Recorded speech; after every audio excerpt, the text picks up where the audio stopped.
தொகுதி எழுச்சி பயணம். நான் ஜூலை 7ஆம் தேதி கோவை மாவட்டம் மேட்டுப்பாளையத்திலே என்னுடைய எழுச்சி பயணத்தை துவங்கி இன்றைக்கு நம்முடைய ஆற்காடு சட்டமன்ற தொகுதியிலே 100வது சட்டமன்ற தொகுதியிலே இந்த எழுச்சி பயணத்திலே உங்களை கண்டு உண்மையே மகிழ்ச்சி. 100 சட்டமன்ற தொகுதியில மக்களை சந்தித்து விட்டு 99 சட்டமன்ற தொகுதியில் மக்களை சந்தித்து இன்றைய தினம் நம்முடைய ஆற்காடு சட்டமன்ற தொகுதி மக்களை 100வது தொகுதியிலே பார்த்து சந்திக்கிறேன். வாய்ப்பை நீங்கள் வழங்கியமைக்கு மனமாற உளமாற அனைவருடைய பாதம் தொட்டு வணங்குகின்றேன். இந்த ஆற்காடு சட்டமன்ற தொகுதியில் இருக்கின்ற மக்கள் அத்தனை பேருமே ஆற்காடு நகரத்தில் குழும்பி ஆற்காடு நகரமே குலுங்கிட அளவுக்கு மக்கள் வெள்ள காட்சி. அடுத்த ஆண்டு நடைபெறுகின்ற சட்டமன்ற பொது தேர்தல் நம்முடைய கூட்டணி கட்சியின் சார்பாக போட்டியிடுகின்ற வேட்பாளர் வெற்றி பெறுகின்ற ஒரு அறிகுறியை இந்த மக்கள் வெள்ளமே சாட்சி. இந்த சிறப்பான எழுச்சி பயணத்திலே தலைமை தாங்கி தலைமுறையாற்றிய மாவட்டத்தின் மண்ணின் மைந்தர் மாவட்ட கழக செயலாளர் அருமை சகோதரர் திரு SM சுகுமார் அவர்களே, நிகழ்ச்சியிலே பங்கு பெற்றிருக்கின்ற முன்னாள் அமைச்சர் சட்டமன்ற உறுப்பினர் கழக அமைப்பு செயலாளர் சகோதரர் சேவர் ராமச்சந்திரன் அவர்களே, முன்னாள் அமைச்சர் திருப்பத்தூர் மாவட்ட கழக செயலாளர் அறிவிச்சவர் திரு KC வீரமணி அவர்களே, புதிய நீதி கட்சியுடைய தலைவர் திரு AC சண்முகம் அவர்களே, முன்னாள் அமைச்சர் கழக அமைப்பு செயலாளர் திரு முக்கரன் சுப்பிரமணியன் அவர்களே, மாவட்ட செயலாளர் அறிவிச்சவர் திரு வேல் அழகன் அவர்களே, மாவட்ட கழக செயலாளர் சட்டப்பேரவை உறுப்பினர் அறிவிச்சவர் திரு சு ரவி அவர்களே, வேலூர் மாவட்ட கழக செயலாளர் திரு SRK அப்பு அவர்களே, முன்னாள் MLA மாவட்ட கழக திரு தூசி மோகன் அவர்களே, அனைத்துலக எம்ஜிஆர் மன்ற இணைச் செயலாளர் முன்னாள் MLA அறிவிச்சவர் திரு R சீனிவாசன் அவர்களே,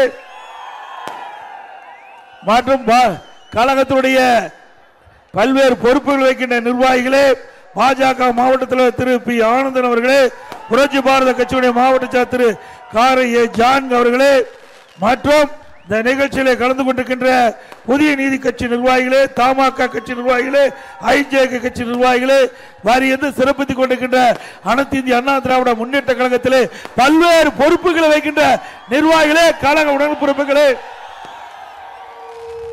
கூட்டணி கட்சி சேர்ந்த நிர்வாகிகளே, தொண்டர்களே, பெரியவர்களே, தாய்மார்களே, விவசாயிகளே, விவசாய தொழிலாளிகளே, வியாபார பெருமக்களே, மகளிரை சேர்ந்த சகோதரிகளே, பத்திரிகையாளர் ஊடகங்களே, அத்தனை பேருக்கும் என்னுடைய முதற்கண் வணக்கம்.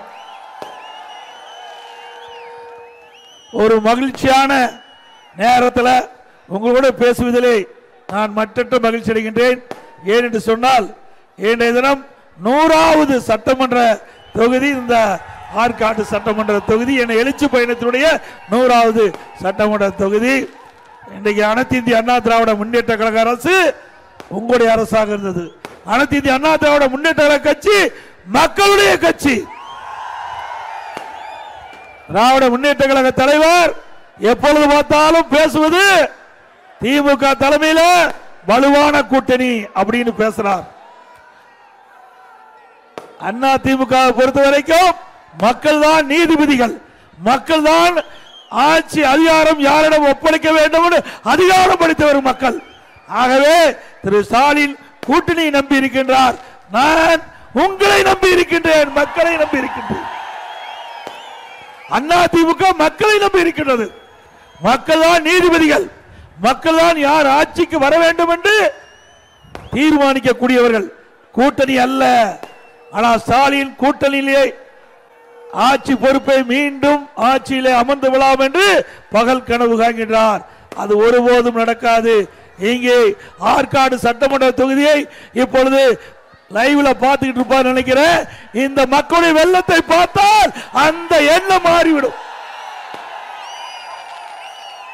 விளையம்பெயர் முளையிலே தெரியும் சொல்லுவாங்க. கிராமத்துல விளையம்பெயர் முளைக்கின்ற போதே தெரியும் சொல்லுவாங்க. அதுபோல ஒரு கட்சி வெற்றி பெறுவதற்கு மக்களுடைய ஆரவாரம் எழுச்சி, அந்த மக்களுடைய ஆதரவே சாட்சி. அது ஆற்காடு சட்டமன்ற தொகுதியிலே பார்க்கின்றோம். ஆக அடுத்த ஆண்டு நடைபெற்ற சட்டமன்ற பொதுத்தேர்தலில் அனைத்து இந்திய அண்ணா திராவிட முன்னேற்ற கழக தலைமையில் அமைக்கப்பட்ட கூட்டணி மாபெரும் வெற்றி பெற்று தனி பெரும்பான்மையோடு அண்ணா திமுக ஆட்சி அமைக்கும். திரு ஸ்டாலினுடைய கனவு ஒருபோதும் பலிக்காது. ஏனென்றால் திரு ஸ்டாலின் அண்ணா திமுகவை விமர்சிக்க முடியல. ஏன்னா அனைத்து இந்திய அண்ணா திராவிட முன்னேற்ற 2011 2021 வரை ஒரு சிறப்பான ஆட்சியை, ஒரு நிறைவான ஆட்சியை நாட்டு மக்களுக்கு தந்தது. 10 ஆண்டு காலத்தில் எண்ணற்ற திட்டங்களை நாட்டு மக்களுக்கு வழங்கிய அரசாங்கம் அண்ணா திமுக அரசாங்கம். எங்கெங்கெல்லாம் சாலைகள் அமைக்க வேண்டுமோ அங்கெல்லாம் சாலைகள் அமைத்தோம். எங்கெல்லாம் பாலங்கள் கட்ட வேண்டுமோ அங்கெல்லாம் பாலங்கள் கட்டப்பட்டது. இன்றைக்கு மக்களுக்கு தங்குதடை இல்லாம சாலை வசதி செய்து கொடுத்த அரசாங்கம் அண்ணா திமுக அரசாங்கம். அதே போல இது கிராமம் சூழ்ந்த பகுதி.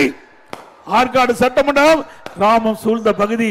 கிராமத்திலே வாழ்கின்ற விவசாய தொழிலாளிகள் நல்ல வாழ்வு பெற வேண்டும் என்பதற்காக, அவருடைய வாழ்க்கை தரம் உயர வேண்டும் என்பதற்காக, சிறப்பான வாழ்க்கை அமைத்துக் கொடுக்க என்பதற்காக அண்ணா திமுக அரசு இருக்கின்ற பொழுது குடிமராமத்து திட்டத்தை கொண்டு வந்தோம். அந்த குடிமராமத்து திட்டத்தின் மூலமாக பல ஆண்டுகளாக ஏரி குளம் குட்டை எல்லாம் தூர்வாராமல் இருந்தது. அண்ணா திமுக ஆட்சிக்கு வந்தவுடன் ஏழைக்கு நீரை சேமிக்க வேண்டும் என்பதற்காக பொதுப்பணித்துறையின் கீழ் 14,000 ஏரிகள் இருந்தன. அதில் 6,000 ஏரிகள் தூர்வாரதற்கு நடவடிக்கை எடுக்கப்பட்டு தூர்வாரப்பட்டு வண்டல் மண் விவசாயிகளுக்கு இலவசமாக கொடுத்தோம். அதே போல பொது உள்ளாட்சியின் துறையின் கீழ் 26,000 குளம் ஏரி குட்டைகளாக இருந்தது. அதை தூர்வாரப்பட்டது. ஆக உள்ளாட்சி துறையின் மூலமாகவும் சரி, பொதுப்பணித்துறையின் மூலமாகவும் சரி, 2 துறையின் மூலமாக வந்த ஏரி குளம் குட்டை அனைத்தும் தமிழகத்திலே ஒரு பகுதியை தூர்வாரி அந்த நீரை சேமித்து கோடை காலத்தில் நிலத்தடி நீரை உயர செய்து விவசாயிகளுக்கு தேவையான நீர், குடிப்பதற்கு தேவையான நீரை கொடுத்த அரசாங்கம் அண்ணா திமுக அரசாங்கம். அதே போல இன்னைக்கு மும்முனை மின்சாரம் விவசாயிகளுக்கு 24 மணி நேரம் மின் மோட்டார் இயக்குவதற்கு மும்முனை மின்சாரம் கொடுத்த அரசு அண்ணா திமுக அரசு. இன்றைக்கு ஷிப்ட் முறையில் தான் மின்சாரம் கொடுப்பதாக தகவல். மீண்டும் அண்ணா திமுக ஆட்சி அமைந்தவுடன் விவசாயிகளுக்கு 24 மணி நேரம் மும்முனை மின்சாரம் வழங்கப்படும். 2016 ஆண்டிலிருந்து 2021 ஆண்டு வரை விவசாயிகள் தொடக்க வேளாண் கூட்டுறவு கடன் சங்கத்திலே வாங்கிய பயிர்கடன் 2 முறை தள்ளுபடி செய்யப்பட்டது. எந்த ஆட்சியிலும் 2 முறை தள்ளுபடி செய்யப்பட்ட சரித்திரம் கிடையாது. ஆக விவசாயிகள் ஏற்றம் பெறுவதற்காக அண்ணா திமுக ஆட்சியிலே எடுக்கப்பட்ட நடவடிக்கை இயற்கை சீற்றம், மழை, வெள்ளம், புயல், இதனால் விவசாயிகள் பயிரிட்ட பயிர்கள் சேதமடைகின்ற பொழுது அதற்கு காப்பீட்டு திட்டத்தின் மூலமாக தேவையான நிதியை, நிவாரணத்தை பெற்று தந்த அரசாங்கம் அண்ணா திமுக அரசாங்கம். இன்றைக்கு இரவென்றும் பகலென்றும் பாராம, இன்றைக்கு வெயிலையும் மழையும் பொருட்படுத்தாம ரத்தத்தை வியர்வையாக மண்ணிலே சிந்தி உழைக்கின்றவர் விவசாயி தொழிலாளி. இந்த நாட்டுக்கு உணவளிக்கின்றவர் விவசாயி தொழிலாளி. எது இருந்தாலும் இல்லாவிட்டாலும் உணவு ஒரு மனிதனுக்கு வேண்டும், குடி தண்ணீர் ஒருவனுக்கு வேண்டும். 2 முறையாக கொடுத்த ஒரே அரசாங்கம் அண்ணா திமுக அரசாங்கம். விவசாய தொழிலாளிகளுக்கு பசு வீடுகளை கட்டி கொடுத்தோம். விலையில்லா கறவை மாடு, விலையில்லா ஆடு, விலையில்லா கோழி, அது மட்டும் உழவர் பாதுகாப்பு திட்டத்தில் ஏராளமான திட்டங்களை கொடுத்து அந்த விவசாய தொழிலாளியும் வாழ வைத்த அரசாங்கம் அண்ணா திமுக அரசாங்கம். இன்றைக்கு ஸ்டாலின் பேசுகிறார் போற இடத்தெல்லாம் எல்லா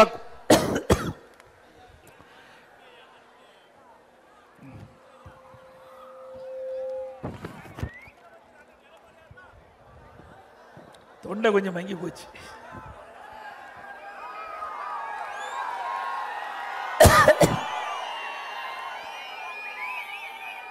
இன்றைய தினம் ஸ்டாலின் வெளிநாடு போறதா அறிவிச்சிருக்கார். எதுக்கு வெளிநாடு போறாரு? தொழில் முதலீட்டை ஈர்ப்பதற்காக சொல்றார். தொழில் முதலீட்டை ஈர்க்க போல தொழில் முதலீடு செய்ய போறார் முதலமைச்சர். ஏன்னா ஏற்கனவே பல முறை வெளிநாடு போயிட்டு வந்துட்டார். அப்ப வெளிநாடு போய் 18 நாள் ஒரு நாட்டில் தங்கி இருந்தார். ஸ்பெயின் என்று நினைக்கிறேன். இந்த நாட்டில் 18 நாள் தங்கி இருந்தார். அப்ப தொழில் முதலீட்டு ஈர்ப்புன்னு சொல்லிட்டு போய் சைக்கிள் ஓட்டிட்டு இருக்கார். எங்க? வெளிநாட்டில் போய் சைக்கிள் ஓட்டிட்டு போறார். எல்லா தொலைக்காட்சியிலையும் பார்த்தீங்களா? ஊடகத்தில் பார்த்தீங்களா? இங்க இருக்கிற மக்கள் கஷ்டப்பட்டு இருக்கிறாங்க. இங்க இருக்கிற மக்களுடைய வரி பணத்தில் நீங்க வெளிநாடு போய் சைக்கிள் ஓட்டுறதா முக்கியம். அதை மக்கள் பார்க்க வேணும். அதை வேற ஒளிபரப்பு செய்யறாங்க. இப்படிப்பட்ட முதலமைச்சர் தேவையா? பிறகு வெளிநாடு போனாரு. வெளிநாட்டுக்கு தொழில் அதிபர் அழைச்சு தொழில் முதலீட்டு ஈர்த்தா பரவாயில்ல, அது ஒரு நாடகத்தை அரங்கேற்றாரு. தமிழ்நாட்டுக்கு தொழிலதிபரை அங்க வெளிநாட்டுக்கு அழைச்சு அவர்கிட்ட புரிந்துணர்வு ஒப்பந்தம் போடுறார். இப்படிப்பட்ட முதலமைச்சர் நமக்கு தேவையா? எப்படியெல்லாம் மக்களை ஏமாற்றினார் பாருங்க. ஏன் தமிழ்நாட்டிலேயே அவர்கள் அழைச்சு புரிந்துணர்வு ஒப்பந்தம் போடலாமே? அங்க வெளிநாட்டில் இவரை நம்பி யாருமே தொழில் முதலீடு செய்ய வரல. அதனால வெளிநாடு போயிட்டாரு, தொழில் முதலீட்டு ஈர்ப்பதாக அறிவிச்சிட்டாரு. வேற வழி இல்ல. தமிழ்நாட்டு தொழிலதிபரை அங்கே வெளிநாட்டுக்கு அழைத்து அவரோடு ஒப்பந்தம் போட்ட முதலமைச்சர் இன்றைய முதலமைச்சர் ஸ்டாலின். இன்னும் அடுத்த மாசம் போறாரு, வெளிநாடு போறாரு. எவ்வளவு ரூபா கொண்டு வர்றாரு பார்க்கலாம். அது மட்டும் இல்ல, திராவிட முன்னேற்ற கழக ஆட்சியில இது நகராட்சி, ஆற்காடு நகராட்சி. இன்னைக்கு இந்த நகராட்சியில் வீட்டு வரி 100% உயர்த்திட்டாங்க. வீட்டு வரி 100%. 1000 ரூபாய் அதிமுக ஆட்சியில் 2000 ரூபாய் இன்னைக்கு வீட்டு வரி உயர்த்திருக்கிறாங்க. 1000 உயர்த்தியாச்சு, 100%. அதுபோல கடவரி, இங்க இருக்கிற கடை இருக்குது, இது அதிமுக ஆட்சியில் 1000 ரூபாய் வீட்டு கடவரினா இன்றைய தினம் 150% உயர்த்தி 2500 ரூபாய் கடவரி கட்டணும். குடிநீர் வரி உயர்த்தியாச்சு. போதாது குப்பைக்கு வரி போட்டாங்க. அது மட்டும் இல்ல, ஒவ்வொரு ஆண்டும் இந்த வரி, கடவரி, வீட்டு வரி எல்லாம் 6% உயர்த்தப்படும் என்று அறிவிச்சுட்டாங்க. ஓட்டு போட்ட மக்களுக்கு அருமையான பரிசு கொடுத்துட்டார் ஸ்டாலின். நாம எவ்வளவோ சொல்லணும், நம்ம நம்பல. ஆனா இன்றைக்கு நான் ஒவ்வொரு மாவட்டமா போறேன், அங்க ஒவ்வொரு மாவட்டத்தில் வணிகர்களை சந்திக்கிறேன், தொழிலதிபர்களை சந்திக்கிறேன், விவசாயிகளை சந்திக்கிறேன், பல்வேறு தரப்பட்ட மக்களை சந்திக்கின்ற பொழுது அவர்கள் இந்த ஆட்சி எப்பொழுது போகும், மீண்டும் அதிமுக ஆட்சி எப்பொழுது மலரும் என்று இன்னைக்கு எல்லா தரப்பு மக்களும் சொல்றாங்க. இன்னைக்கு காலையில கூட நம்முடைய வேலூர் மாவட்டத்தில் இங்க ஒருங்கிணைந்த மாவட்டத்தை சார்பா பல தரப்பட்ட மக்கள் என்னை சந்தித்தாங்க, வணிக பெருமக்கள் சந்திச்சாங்க, அதே போல கட்டுமான தொழில் செய்கின்ற அவர்கள் சந்திச்சாங்க, அதோட விவசாயிகள் சந்திச்சாங்க, ஜவுளி தொழில் செய்கிற சந்திச்சாங்க. இப்படி கடை வச்சிருக்கிற நபரெல்லாம் சந்திச்சு அவள் வைத்த வேண்டுகோள், எப்படியாவது ஆட்சிக்கு வாங்க. நீங்க ஓட்டு போட்டதாங்க ஆட்சிக்கு வர முடியும். எப்படியாவது ஆட்சிக்கு வர சொன்னா நீங்க எல்லாம் ஆதரிச்சா நிச்சயம் நாங்க ஜெயிப்போம். நாங்க தவறி போய் போன முறை வேற மாதிரி முடிவு பண்ணோம். ஆனா இந்த முறை நாங்களும் சரி மக்களும் சரி ஒரே முடிவு, மக்கள் திமுக ஆட்சியை அகற்ற வேண்டும், அதுதான் எங்கள் முடிவு. அவ்வளவு துன்பம் வேதனை. நீங்க பாத்தீங்கன்னா விலைவாசி விண்ணை முட்டுகின்ற அளவுக்கு உயர்ந்து போச்சு. ஏழைகளுக்கு வருமானம் குறைஞ்சாச்சு, விலைவாசி உயர்ந்து போச்சு. இந்த பட்டியெல்லாம் மளிகை கடையில் வாங்கிட்டு வந்தேன். போனா திமுக காரர் போய் கேட்டுக்குங்க. ஏன்னா வேண்டுமென்று எடப்பாடி பழனிசாமி பஸ் எடுத்துட்டு ஊர் ஊரா போய் பொய்ய பேசுறாரு, இன்னைக்கு முதலமைச்சர் பேசுறாரு. இது உண்மையான விலைவாசி பட்டியல். பச்சரிசி, சாப்பாட்டு அரிசி அதிமுக ஆட்சியில் 1 கிலோ 50 ரூபாய், திமுக ஆட்சியில் 1 கிலோ 77 ரூபாய்க்கு விற்குது. 27 ரூபாய் 1 கிலோ அதிகம். பொன்னி புழுங்கல் அரிசி அதிமுக ஆட்சியில் 1 கிலோ 50 ரூபாய், திமுக ஆட்சியில் இன்றைக்கு 1 கிலோ 72 ரூபாய்க்கு விற்குது, 22 ரூபாய் அதிகம். இட்லி புழுங்கல் அரிசி 1 கிலோ அதிமுக ஆட்சியில் 30 ரூபாய், இன்றைய தினம் திமுக ஆட்சியில் 48 ரூபாய், 18 ரூபாய் ஏறி போச்சு. கடல் எண்ணெய் அதிமுக ஆட்சியில் 1 லிட்டர் 130 ரூபா ஒரு கிலோ. திமுக ஆட்சியில் 190 ரூபா, 60 ரூபா ஏறி போச்சு. நல்லெண்ணெய் ஒரு கிலோ அண்ணா திமுக ஆட்சியில் 250 ரூபா. இன்றைய தினம் திமுக ஆட்சியில் 400 ரூபா ஒரு கிலோ. நல்லெண்ணெய் 150 ரூபா விலை உயர்ந்துருக்கு. துவரம்பருப்பு ஒரு கிலோ அண்ணா திமுக ஆட்சியில் 74 ரூபா, திமுக ஆட்சியில் 130 ரூபா, 56 ரூபா ஒரு கிலோவுக்கு உயர்ந்திருக்குது. உளுத்தம்பருப்பு ஒரு கிலோ 79 ரூபா, இன்றைக்கு திமுக ஆட்சியில் 120 ரூபா, 41 ரூபா உயர்ந்திருக்குது. இப்படி விண்ணை முட்டுக்கிட்ட அளவுக்கு விலைவாசி இருந்தா ஏழைகள் எப்படி வாழ முடியும்? வாழ முடியுமா? எப்படிப்பட்ட ஆட்சி வேணுமா? ஏழைகளுக்கு விரோதமான ஆட்சி தேவையா? இதுதான். இப்படின்னா கட்டுமான பொருட்கள் கேட்க வேண்டிய அவசியமே இல்லை. நடுத்தர மக்கள், ஏழை மக்கள் வீடே கட்ட முடியாது. நல்ல இரவு தூங்கும் போது கனவுல வீடு கட்டி மகிழ்ந்துக்கலாம். இந்த ஆட்சியில அப்படித்தான் பார்க்க முடியும். திமுக ஆட்சி வேறு வீடே கட்ட முடியாது. உண்மைதானே? பாருங்க, ஒரு unit M sand Anna DMK ஆட்சியில 3000 ரூபாய், இன்னைக்கு 5500 ரூபாய், 2500 ரூபாய் உயர்ந்து போச்சு. ஒரு யூனிட் ஜல்லி அண்ணா திமுக ஆட்சியில 2000 ரூபாய், திமுக ஆட்சியில் 4500 ரூபாய்க்கு விற்குது. 2500 ரூபாய் எதிர்க்கு போச்சு. ஒரு டன் கம்பி அண்ணா திமுக ஆட்சியில் 40,000. இன்றைய இதெல்லாம் வெறும் இன்னைக்கு ஒரு டன் கம்பி 70,000. அதில் ஒரு செங்கல் 6 ரூபாய், இன்னைக்கு ஒரு செங்கல் 10 ரூபா திமுக ஆட்சியில். சிமெண்ட் வெளி மார்க்கெட்டில் அண்ணா திமுக ஆட்சியில் 240 ரூபா, இன்றைக்கு வெளி மார்க்கெட்டில் திமுக ஆட்சியில் 350 ரூபா, 110 ரூபா உயரும். மரத்தை கேட்க வேண்டியதே இல்லை. 200 மடங்கு மர விலை உயர்வு. இப்படி கட்டுமான பொருட்களின் விலை இவ்வளவு உயர்ந்தா எப்படி நடுத்தர மக்கள், ஏழை மக்கள் வீடு கட்ட முடியும்? கட்ட முடியுமா?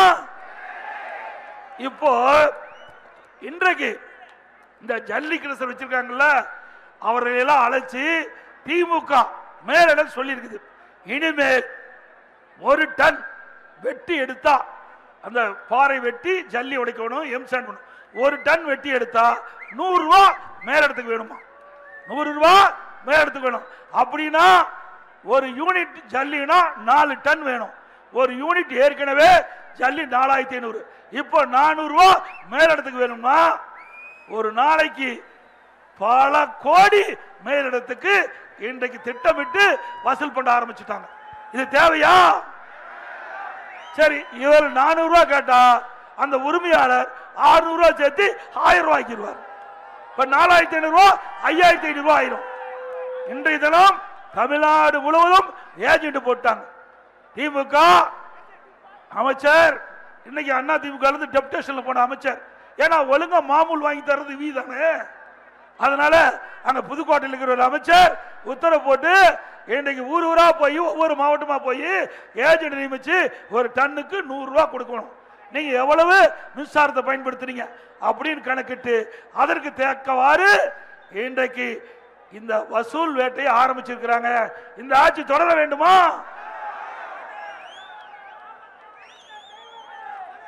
அதே போல இந்த பகுதி கிராம நிறைந்த பகுதி, ஆற்காடு சட்டமன்ற தொகுதி கிராம நிறைந்த பகுதி. கிராமத்திலே வாழ்கின்ற மக்கள் பெரும்பாலும் விவசாயி, விவசாய தொழிலாளி, ஏழைகள் தான் அதிகமா இருக்கிறாங்க. இவர்கள் அனைவரும் நம்முடைய அரசு பள்ளி தான் படிக்க வைக்கிறோம். இப்படி அரசு பள்ளியில் படிக்கின்ற மாணவ மாணவிகள் 2017-18ஆம் ஆண்டு நான் முதலமைச்சர் இருந்த பொழுது, அம்மா அரசு இருக்கின்ற பொழுது வெறும் 9 பேர் தான் நீட் தேர்வில் தேர்ச்சி பெற்று மருத்துவ கல்விக்கு சென்றாங்க. இதை எதிர்க்கட்சி கோரிக்கை வைக்கல, பொதுமக்கள் கோரிக்கை வைக்கல. நானும் அரசாங்க பள்ளியிலே படித்தவன். அந்த எண்ணத்தின் அடிப்படையிலே அரசு பள்ளியில் படிக்கின்ற ஏழை மாணவர்கள் மருத்துவராக வேண்டும். அதற்காக 7.5% உள் இடஒதுக்கீடை கொண்டு வந்து சட்டம் இயற்றப்பட்டு அமுல்படுத்தப்பட்டு இன்றைய தினம் இந்த திட்டத்தின் வாயிலாக 2818 பேர் இன்றைக்கு மருத்துவ கல்வி கிடைக்குது. அத்தனையும் ஏழைகள், விவசாயி, விவசாய தொழிலாளி, மூட்டை தூக்கும் தொழிலாளி, சலவை தொழிலாளி, கைத்தறி நெசவு தொழில், இப்படி பல தொழில் செய்கின்ற ஏழை குடும்பத்தில் பிறந்த மாணவ மாணவி இன்றைக்கு அண்ணா திமுக ஆட்சி இருந்த காரணத்தினால இந்த இடஒதுக்கீட்டு மூலமாக இந்த மருத்துவ கல்வி கிடைச்சிருக்குது. இந்த மருத்துவ கல்வியில கிடைத்ததையும் ஏழைகள், இவர்களால் கல்வி கட்டணம் செலுத்த முடியாது. அதற்காக அனைத்து இந்திய அண்ணா திராவிட முன்னேற்ற கழக அரசாங்கமே மருத்துவ கல்வி கட்டணத்தை அரசாங்கமே செலுத்தும். 1 ரூபாய் செலவு இல்லாம இந்த இடஒதுக்கீட்டில் அரசு பள்ளி படித்த மாணவர்கள் இன்னைக்கு மருத்துவக் கல்வி கிடைக்கக்கூடிய வாய்ப்பை உருவாக்கி தந்த அரசு அண்ணா திமுக அரசாங்கம். சிந்திச்சு பாருங்க, ஒரு அரசாங்கம் எப்படி செயல்படணும், அதற்கு செயல்பட்ட அரசு அண்ணா திமுக அரசு. திமுக அரசு அப்படியே இருக்குது. குடும்பத்துக்கு என்ன தேவை, குடும்பத்துக்கு யார் அதிகாரத்துக்கு வர வேணும், கட்சியில் யார் உயர்ந்த பதவிக்கு வரணும், குடும்பத்தை சேர்ந்தது. வேற யாரும் கொடுக்க மாட்டாங்க, யாருக்கும் கொடுக்க மாட்டாங்க. கொடுப்பாங்களா? இப்போ நாங்களாம் அண்ணா திமுக நான் இருக்கிறேன், ராமச்சந்திரன் இருக்காரு, சுகுமா இருக்காரு, நீங்க எல்லாம் இருக்கிறீங்க. இப்போ திமுக இருந்தா இங்க இருந்து பேச முடியுமா?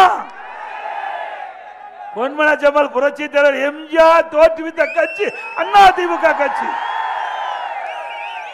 ஒரு சாதாரண தொண்டன் கிளை செயலாளர் கூட இன்னைக்கு இந்த கட்சிக்கு பொதுச் செயலாளர் ஆக முடியும். அதுக்கு நானே சான்று.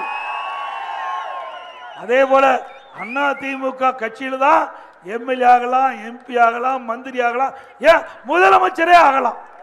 ஆகலாம்ல? திமுக எப்படியா சொல்ல முடியுமா? ஸ்டாலின் ஒரு வார்த்தை சொல்லுங்க பார்க்கலாம். திமுகவுக்கு உழைக்கின்றவர்கள், திமுக விசுவாசமாக இருக்கின்றவர்கள் யாரும் உயர்ந்த பதவிக்கு வர முடியும் என்று ஒரு சொல் சொல்லுங்க. சொல்லுவாங்களா? அப்படி அந்த கட்சி தேவையா? ஆக ஜனநாயகம் உள்ள கட்சி அண்ணா திமுக கட்சி. எங்க யார் உழைக்கின்றார்கள், யார் விசுவாசமாக இந்த இயக்கத்தில் இருக்கின்றார்கள், மக்களுக்கு யார் சேவை செய்கின்றார்கள், அதை பொறுத்து அண்ணா திமுக ஆட்சியிலே நாங்கள் வாய்ப்பு கொடுக்கிறாங்க. எனக்கு அந்த வாய்ப்பு அம்மா கொடுத்தாங்க. அதனால முன் நான் பேசுறேன். இதே அண்ணா திமுக இருபெரும் தலைவர் வழியிலே செயல்படுவதற்கு உதாரணம் இன்னைக்கு என்னுடைய ஏற்காடு சட்டமன்ற தொகுதி எம்எல்ஏ 100 நாள் வேலை திட்டத்தில் பணிபுரிந்த பெண், 100 நாள் வேலை திட்டத்தில் பணிபுரிந்தவர் ஏற்காடு எம்எல்ஏ. முடியுமா திமுகவில்? என்ன அந்த மந்திரியுடைய பையன் அவதான் வர முடியும், வேற எவரும் வர முடியாது திமுகவில். வாரிசு அரசியல். அதே போல கள்ளக்குறிச்சி எம்எல்ஏ இருக்கிற எம்எல்ஏ பெயிண்டர், வீடு வீடா பெயிண்ட் அடிச்சுட்டு இருந்தார், கட்சிக்கு சேவை செஞ்சார், கட்சிக்கு விசுவாசமா இருந்தார், மக்களிடத்தில் நன்மதிப்பு. அவர் 2021 எம்எல்ஏ அண்ணா திமுக சார்பால் நிறுத்தப்பட்டோம். அதே பவானி சாகர் அங்க இருக்கின்றவர், அங்க பிராந்தி கடையில் விற்பனையாளராக இருந்தார், ஒரு ஏழை குடும்பத்தை சேர்ந்தவர், கட்சிக்கு விசுவாசமா இருந்தார். அவர் சீட்டு கேட்டார், அவருக்கு சீட்டு கொடுத்து 2021 சட்டமன்ற தேர்தலில் பவானி சாகர்ல எம்எல்ஏவாக இப்ப இருக்கிறார். வேற எந்த கட்சியில வர முடியுமா? திமுக எடுத்துங்க. திரு நேரு அவர் பையன் எம்பி, இங்க திரு துரைமுகன் அவருடைய மகன் எம்பி, வேற யாரும் வர முடியாது. வர முடியுமா? அதே மாதிரி தலைவர் எம்எல்ஏ அவர் தான். அவர் அடிப்படையில் தான் திமுக இருக்கிற நிர்வாகிகளோ குடும்பத்தை சேர்ந்தவர்களுக்கு தான் பதவி கிடைக்கும், அதிகாரம் கிடைக்கும். அப்படிப்பட்ட கட்சி தமிழகத்திலே தொடர வேண்டுமா என்பதுதான் கேள்வி. தொடர வேண்டுமா? இப்போ திரு கருணாநிதி குடும்பம் தமிழகத்தை பட்டா போட பார்க்குது, பட்டா போட பார்க்குறாங்க. திரு கருணாநிதி, அப்புறம் திரு ஸ்டாலின், அப்புறம் திரு உதயநிதி, இப்போ இன்பநிதி உள்ள வந்துட்டார். ஒரு மந்திரி சொல்றாரு, திமுக அமைச்சர் சொல்றாரு, இன்ப நிதி வந்தாலும் நாங்கள் ஏற்றுக்கொள்வோம். யார் இன்ப நிதி வந்தாலும் ஏற்றுக்கொள்ளலாம். அப்புறம் ஏயா கட்சியில் இருந்து அசிங்கமா இல்லை? ஏன்னா அவருக்கு 75 வயசு ஆகுது. அந்த திமுக கட்சியில் சேர்ந்து 55 ஆண்டு உழைச்சிருக்காரு. 55 ஆண்டு உழைப்புக்கெல்லாம் மரியாதை இல்லை.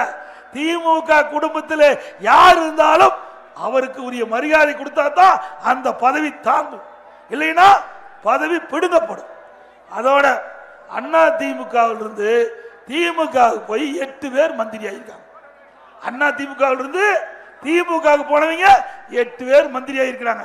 எதற்கு ஆயிருக்காங்க? திமுக மந்திரியானா மேலிடத்துக்கு கொடுக்க வேண்டிய கப்பத்தை கட்ட மாட்டாங்க.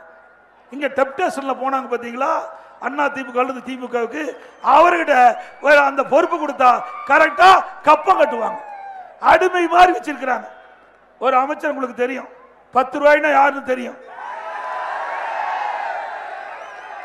அப்படி அந்த அமைச்சரை தேர்ந்தெடுத்து அமைச்சர் பதவி கொடுத்து அவருக்கு ஒரு இலாக்கா கொடுத்து அவரு அங்க இருக்கிற பிராந்தி கடையில் விற்கின்ற பாட்டிலுக்கு 10 ரூபா வசூல் பண்ணி மேலெடுத்து கொடுக்கிறார். ஒரு நாளைக்கு 1.5 கோடி பாட்டில் விற்குது. அப்படின்னா ஒரு நாளைக்கு 15 கோடி. மாசத்துக்கு 30 நாள் 450 கோடி, வருஷத்துக்கு 5400 கோடி. எவ்வளவு? 10 ரூபா வாங்கினதுலயே ஒரு வருஷத்துக்கு 5400 கோடி, 4 வருஷத்துக்கு 22,000 கோடி. எவ்வளவுங்க? 22,000 கோடி. ஆக இப்படிப்பட்ட அரசு மீண்டும் வர வேண்டுமா? இது ஊழல் தானே. இன்றைக்கு நேற்று நினைக்கிறேன் ஒரு அமைச்சர் கதவை போய் தட்டி இருக்குது. எது? ஈடி தட்டி இருக்குது. தட்டி இருக்குதுல்ல, உடனே ஸ்டாலின் எடப்பாடி பழனிசாமி உறவரின் வீட்டிலே ரெய்டு நடந்த காரணத்தினால பயந்து போய் பிஜேபியோட போய் சேர்ந்தானோ. ஏப்பா நாங்க எம்பியில சேர்ந்தோமா? ஒரு கிராமத்தில் சொல்லுவாங்க, கேட்கிறீங்க என்னப்பா, கேட்பவர்கள் கேணீராக இருந்தா கேழ்வர்களை நெய்வடின்னு சொல்லுவாங்க. அப்படி மக்கள்லாம் ஒன்றும் புரியாத மாதிரி நினைச்சிட்டு இருக்காரு.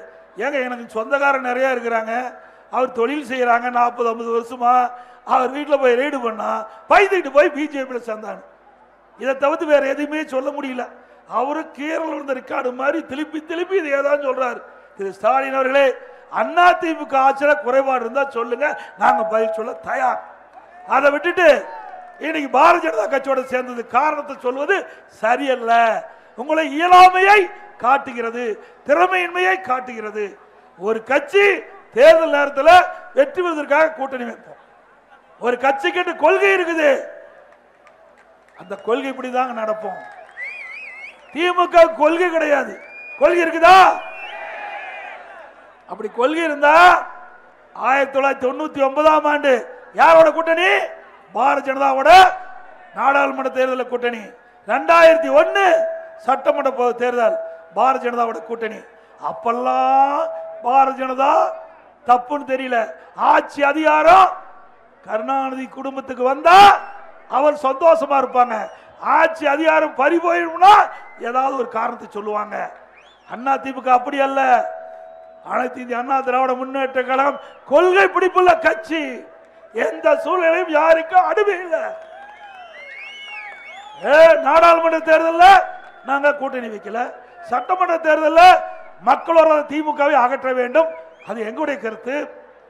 பாரதிய ஜனதா ஊழல் நிறைந்த திமுகவை அகற்ற வேண்டும், அவருடைய கருத்து. ரெண்டு கருத்து ஒத்து போச்சு. திமுக ஆட்சி அகற்ற வேண்டும், அதுக்காக கூட்டணி வச்சிருக்கிறோம். உங்களை போல பாருங்க, 1999 பாரதிய ஜனதா கூட்டணி, 2001 சட்டமன்ற கூட்டணி, அப்படியே அந்தர் பல்ட்டி அப்படியே காங்கிரஸுக்கு போய் ஜாயின் பண்ணிட்டாங்க. அப்படியே காங்கிரஸுக்கு போய் அங்க போய் நாடாளுமன்ற தேர்தலில் போட்டிட்டு அங்கேயும் அமைச்சராக இருந்தாங்க. அவங்களுக்கு அதிகாரம் தான் முக்கியம். திரு கருணாநிதி குடும்பத்துக்கு அதிகாரம் தான் முக்கியம். கட்சியில அப்படித்தான், ஆட்சியிலும் மத்தியில இருந்தாலும் சரி, மாநிலத்தில் இருந்தாலும் சரி, ஆட்சியா அதிகாரம் வேண்டும் என்றால் யாரு கால வேணாம் பிடிப்பாங்க. அண்ணா திமுக அப்படி அல்ல. நாட்டு மக்களுடைய நலன் கருதி எடுக்கப்படுகின்ற முடிவு. இன்னைக்கு வேண்டுமென்று திட்டமிட்டு சிறுபான்மை மக்களை குழப்புவதற்காக ஏதோ திரு ஸ்டாலின் தலைமையில் இருக்கின்ற கூட்டணி தான் சிறுபான்மை மக்களை பாதுகாப்பதை ஒரு மாய தோற்றத்தை ஏற்படுத்திக் கொண்டிருக்கிறார்கள். சிந்தித்து பார்க்க வேண்டும். சிறுபான்மை மக்கள் அனைத்து இந்திய அண்ணா திராவிட முன்னேற்ற கழக ஆட்சி 10 ஆண்டு காலம் இருந்தது. அதுக்கு முன்பு பொன்மனச்செம்மல் புரட்சி தலைவர் எம்ஜிஆர் அம்மா ஆண்டாங்க. 31 ஆண்டு காலம் தமிழ்நாட்டு மண்ணிலே ஆட்சி செய்த அரசு அண்ணா திமுக அரசு. 31 ஆண்டுல ஜாதி சண்டை கிடையாது, மத சண்டை கிடையாது. தமிழ்நாடு அமைதி பூங்காவா இருந்தது. ஒரு நல்ல ஆட்சி கொடுத்த அரசாங்கம் அண்ணா திமுக. இன்றைக்கு எந்த இடத்தில் போய் கேட்டாலும் அண்ணா திமுக ஆட்சி சிறந்த ஆட்சி என்றுதான் மக்கள் சொல்லுவார்கள். வேண்டுமென்ற திட்டமிட்ட அரசியல் கால் புடிச்சின் காரணமாக சிறுபான்மை மக்களுடைய வாக்குகளை பெறுவதற்காக தந்திரமாக அந்த மக்களிடத்திலே அவதூறு செய்தியை பரப்பி வருகிறார். சிறுபான்மை மக்களை பொறுத்த வரைக்கும் நீங்கள் எச்சரிக்கையாக இருக்க வேண்டும் என்று நேரத்தில் கேட்டுக்கொள்கின்றேன். ஏன்னா எதிர்கட்சியா இருக்கும்போது ஸ்டாலின் கருப்பு பலன் விடுவார், பிரைம் மினிஸ்டர் வந்தார் கருப்பு கொடி காட்டுவார். ஆளுங்கட்சி வந்த உடனே வெள்ளை குடை பிடிப்பார். வெள்ளை குடை வேந்தார் திரு ஸ்டாலின். வெள்ளை குடை உண்மைதானே? எதிர்கட்சியா இருக்கும்போது ஒரு நிலைப்பாடு, ஆளுங்கட்சி வந்தா ஒரு நிலைப்பாடு. ஏன்னா ஆளுங்கட்சியில பாரதிய ஜனதா எதிர்த்தா இருக்க வேண்டிய இடம் வேற இடமா போயிடும். நாங்க அப்படி இல்லை. ஒரே நிலைப்பாடு. மடியிலே கனமில்லை, வழியிலே பயமில்லை, எதற்கும் அதிமுக அஞ்சது கிடையாது.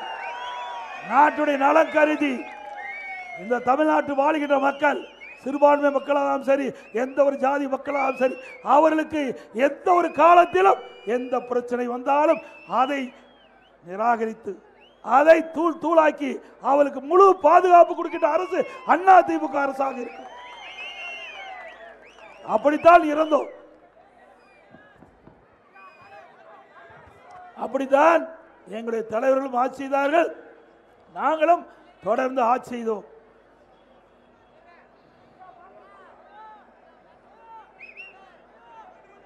அதுபோல மேல் விசாரம் பகுதியில் இஸ்லாமியர்கள் நீண்ட காலமாக வசித்து வந்த வீடுகளை இந்த அரசு இடிக்கப்பட்டிருக்கின்றது. ஆக அவர்களுக்கு ஒரு மாற்று இடத்தை கொடுத்து பத்திரமாக அவர்களை வசிக்க செய்து அந்த வீட்டை எடுத்திருந்தா ஒன்றும் குறை சொல்ல மாட்டாங்க. வேண்டுமென்றே திட்டமிட்டு அந்த சாதாரண குடும்பத்தை சேர்ந்தவர்கள், ஏழை குடும்பத்தை சேர்ந்த இஸ்லாமிய பெருமக்கள் வசித்து வந்த வீடை இடிப்பது சரியல்ல, கண்டனத்துக்குரியது. மீண்டும் அதிமுக ஆட்சி வந்தவுடன் அவர்களுக்கு நல்ல இடங்களை தேர்வு செஞ்சு அவருடைய விருப்பப்படி அற்புதமான வீடுகளை கட்டி கொடுக்கப்படும். அது மட்டுமல்ல, இன்றைக்கு தமிழகத்தில் இருக்கின்ற விவசாயி, தொழிலாளி, ஏழை, தாழ்த்தப்பட்ட மக்கள், அதுபோல மலைவாழ் மக்கள், அந்த ஏழை மக்கள் வீடு இருந்தாலும் சரி, இல்லாவிட்டாலும் சரி, குடிசையில் இருந்தால் காங்கிரீட் வீடு, வீட்டு மனைனா வீட்டு மனை வாங்கி அற்புதமான காங்கிரீட் வீடு பல லட்சம் ரூபாயில கட்டி கொடுக்கப்படும் அதிமுக ஆட்சியில். மைக் சரி இருக்குல்ல. அதே போல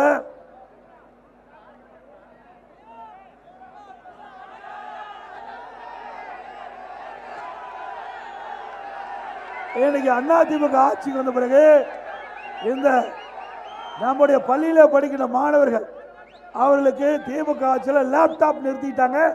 அதிமுக ஆட்சி வந்தோட லேப்டாப் நம்முடைய மாணவ செல்வங்களுக்கு வழங்கப்படும். அம்மா இருசக்கர வாகனம் நிறுத்தப்பட்டு அது தொடரப்படும். அதே போல அனைத்து இந்திய அண்ணா திராவிட முன்னேற்ற கழக அரசு வந்த பிறகு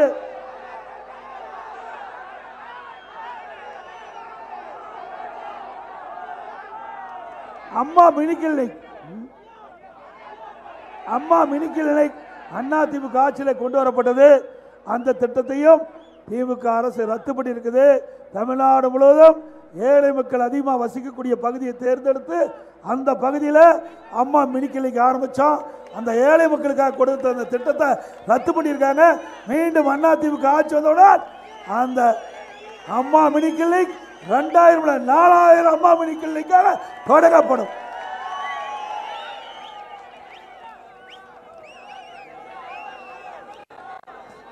இந்த நிகழ்ச்சியில் பங்கு பெற்றிருக்கின்ற ஆற்காடு நகர கழக செயலாளர் திரு ஜிம் எம் சங்கர் அவர்களே மற்றும் கழக நிர்வாகிகள் திருமதி எஸ் கீதா சுந்தர் அவர்களே, திரு WS வேதகிரி அவர்களே, திருமதி ஜே ராமபிரபா அவர்களே, திருமதி எம் ராதிகா அவர்களே, திருமதி சுகுணா கணேசன் அவர்களே, திரு அக்ரி கே பாலாஜி அவர்களே, திரு நாவா கிருஷ்ணன் அவர்களே, திரு எம் ராகவன் அவர்களே, திரு எஸ் அன்பழகன் அவர்களே, திரு சொரையூர் எம் குமார் அவர்களே, திரு என் சாரதி சைச்சந்திரன் அவர்களே, திரு ராமசேகர் அவர்களே, திரு TS கந்தசாமி அவர்களே, திரு KR சதீஷ் அவர்களே, திரு முனைவர் ஆகிய அண்ணாமலை அவர்களே, திரு KPK அப்துல்லா அவர்களே, திரு எம் தட்சிணாமூர்த்தி அவர்களே, திரு புதுப்பாடி எஸ் ராஜா அவர்களே, திரு ஜே அண்ணாமலை அவர்களே, திரு எஸ் புகழேந்தி அவர்களே,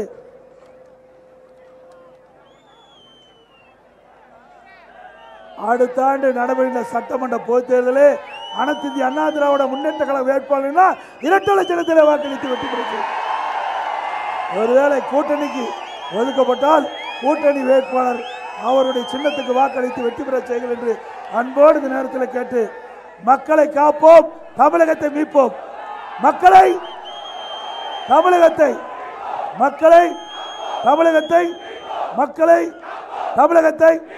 பை பை ஸ்டாலின்.